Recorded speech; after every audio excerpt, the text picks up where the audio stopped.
It's time to get shadow banned again. How we doing? Sorry for not uploading. I got a lot of big doings going on in my life. It seems like I've always got like so many things going on at the same time. Anyways, fellas, so today I want to cover this because it seems like no matter what, the sticker queen. I don't know what we're gonna call. I don't know where we're going with this. But listen, the sticker packages have got to stop. Sticker packages, massive markups. GM themselves put this video up, and I'm telling you, I'm getting sick of seeing this. And when Camaro 7 drops, really, it's hard to get excited for it. Even though there's been some higher ups saying that, we're not going to be disappointed or whatever. But GM themselves released a video on the CT5V Blackwing. Seems like that's in the spotlight these days, even though they just released on GM Authority this article saying, oh, it shouldn't be street legal. I didn't read the article. I gag. All right. So anyways, I think that this needs to be talked about because the absolutely grabbing your customers by the hair and then pulling them over hot coals and destroying them financially, this little trend needs to stop, because this is what happens when the domestic market, when you show a little pride and everybody wants to, flex a little bit and root for the home team and show some support locally, and this is what you get. They're just endless, bottomless greed. They're just a bottomless pit, some of them are. And I want to call them out on their bullshit, because this is just, it needs to stop. It needs to stop. So GM released this video on the F1 Blackwing, and I realized that this is going to be like an uber low production model or chassis count, whatever you want to call it. Everybody remembers when the Camaro Panther, the 2024, the final edition of the Panther package came out. Everybody was saying, oh, it's going to be, I heard, as high as $1 million. And these dealers were automatically foreseeing into the future kind of what they thought they would resell for. They're not holding their value, man. I mean, these cars are pretty much going for what stickers should have been currently. And right now I'm thinking, if you're gonna sell your Camaro 6, now would be like the best time, because as soon as the new one comes out, I'm probably gonna make a video on that. That's a whole topic in of itself. Whenever we get confirmation of a new model coming in, everybody tries to ditch or offload the yesteryear's model, hoard the cash, sit, wait, and just wait to put a deposit down and get the new one. This one, I don't know, man. I don't know. This one might be a little bit too radical for even the most hardcore Camaro fans. But nonetheless, Panther package. Now you Cadillac guys, now you see how we feel, or how we felt. Guess I should rephrase that. I'm not gonna play the whole video. You know what? I'm not even gonna leave a link below. I don't care, because here's the thing. I'm just gonna play the video. Psycho Stu or little Psycho Timmy or whatever you want to call this dude, I can't remember his name, but yeah, it's insanity. As he's listing off the modifications or talking about the car, I'm just gonna write them down, and then I'm gonna regurgitate it back to you and tell you what the markup is, and then let you decide for yourself. Spoiler, it's not worth it. But anyways, let's get going on the video here.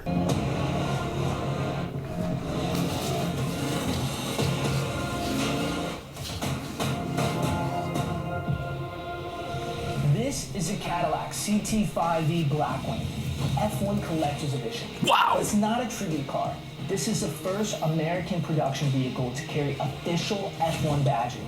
It's fast, it's racing inspired. Whether or not you're driving your kids to school and taking on the racetrack on a weekend. It's balance, it's performance, it's credibility. Many of the tools, the techniques in motorsports, and apply them to a production car.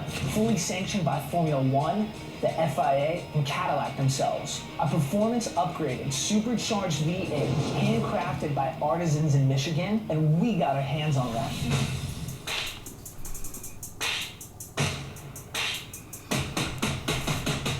Welcome to the top secret garage where this limited edition Blackwing is added. Boy, they're really trying to do the hype. I mean, they are really working it. Yeah, let's go inside.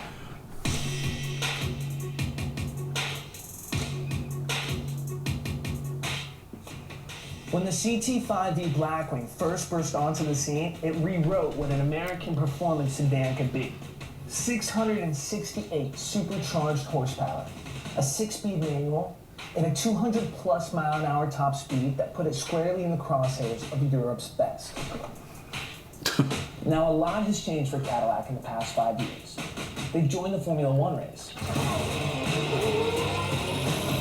The first American-led team on the biggest motorsport stage in the world. And that's where the story of this car begins. Out of all that, I heard nothing that inspires me to even desire this car.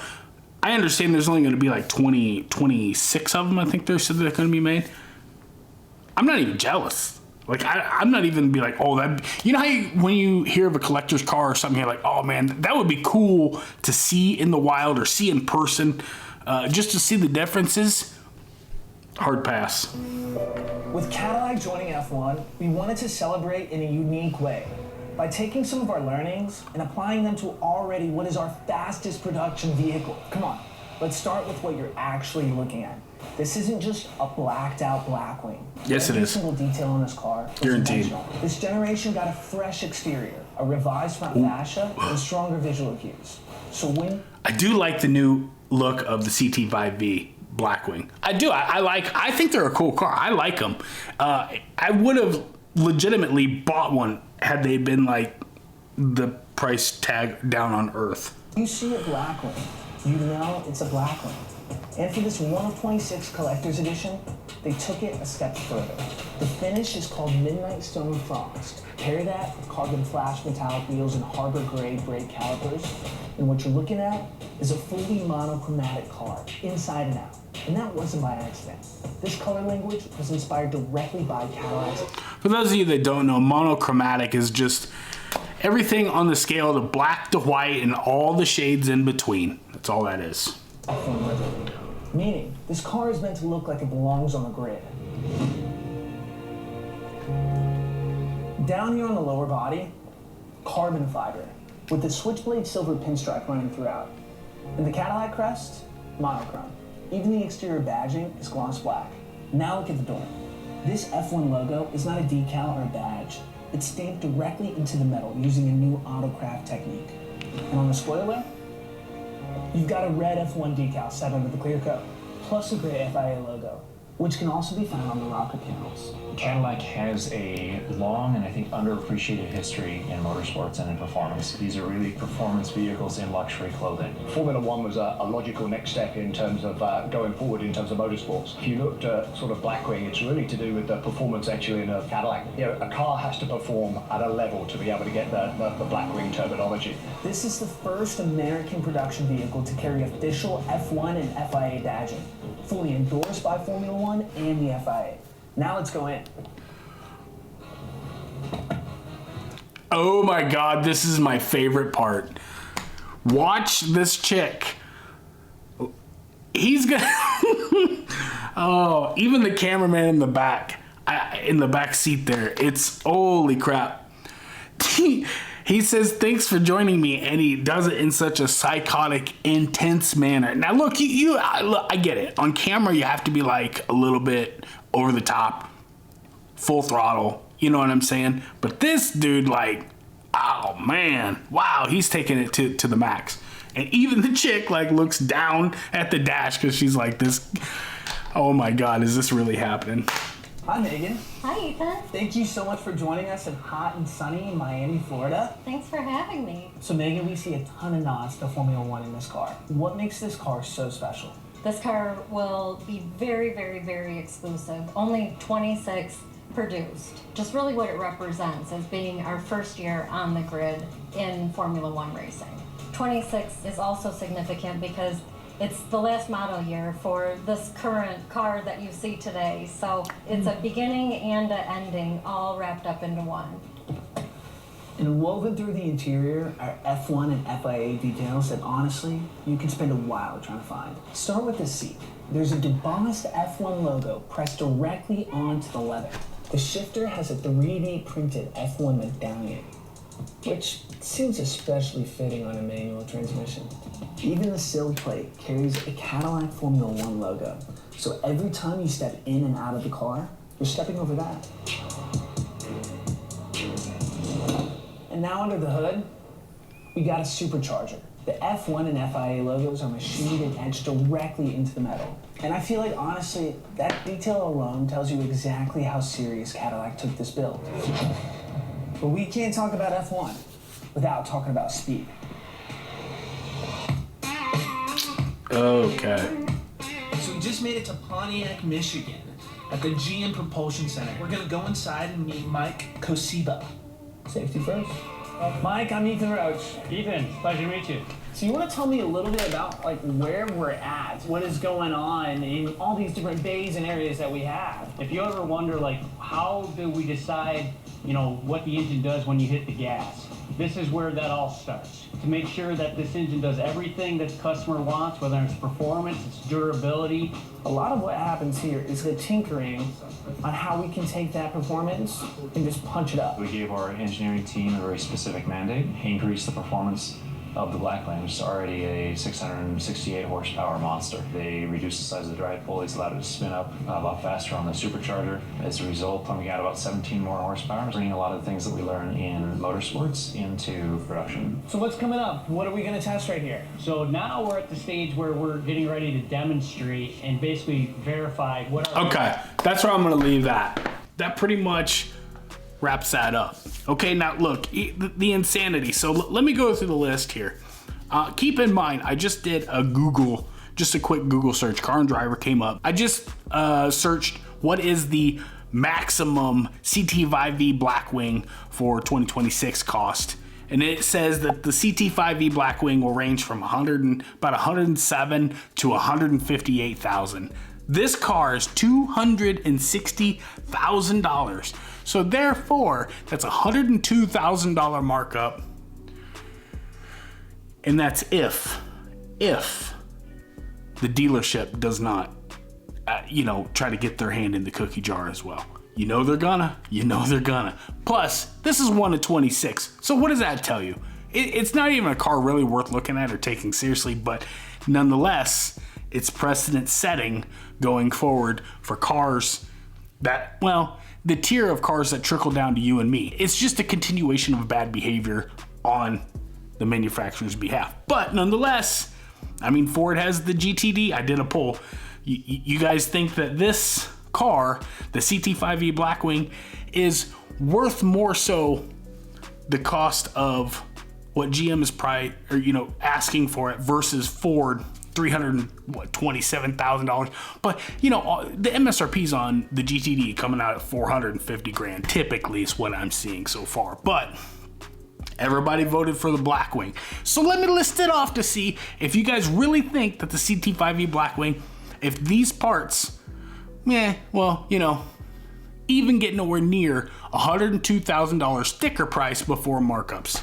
So we got Midnight Stone Frost, which kind of looks a lot like the Panther edition on it kind of looks like WA 8555.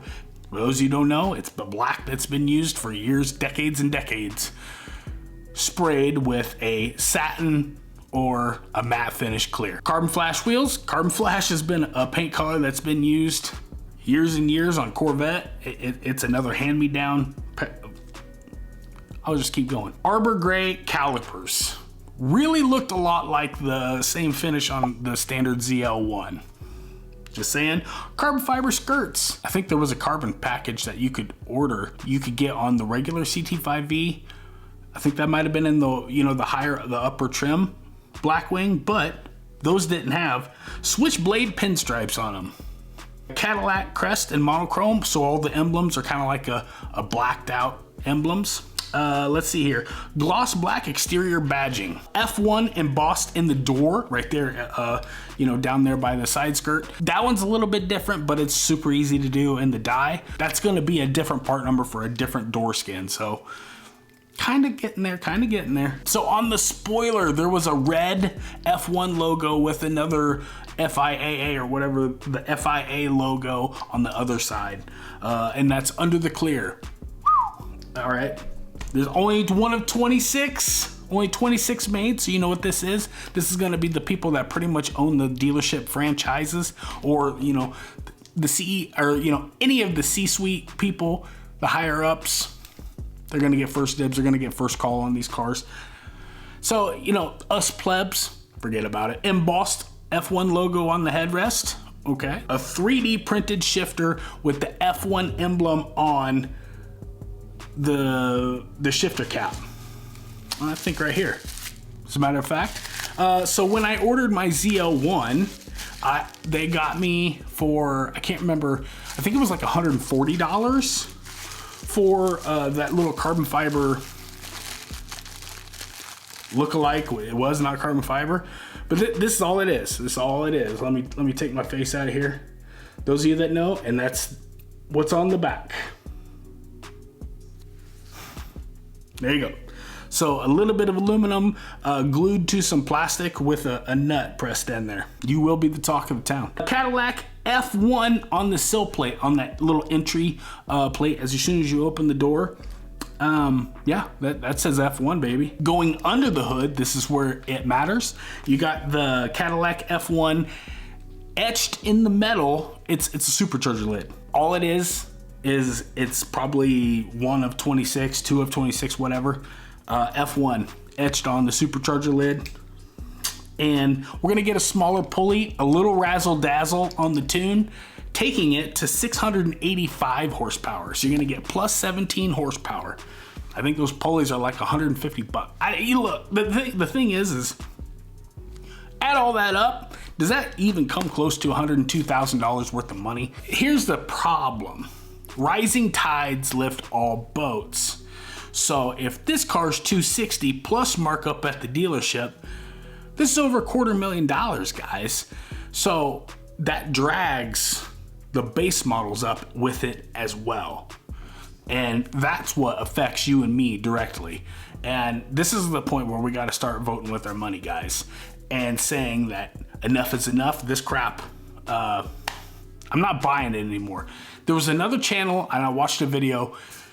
BMW is coming in through and saying they're selling on the lot below sticker.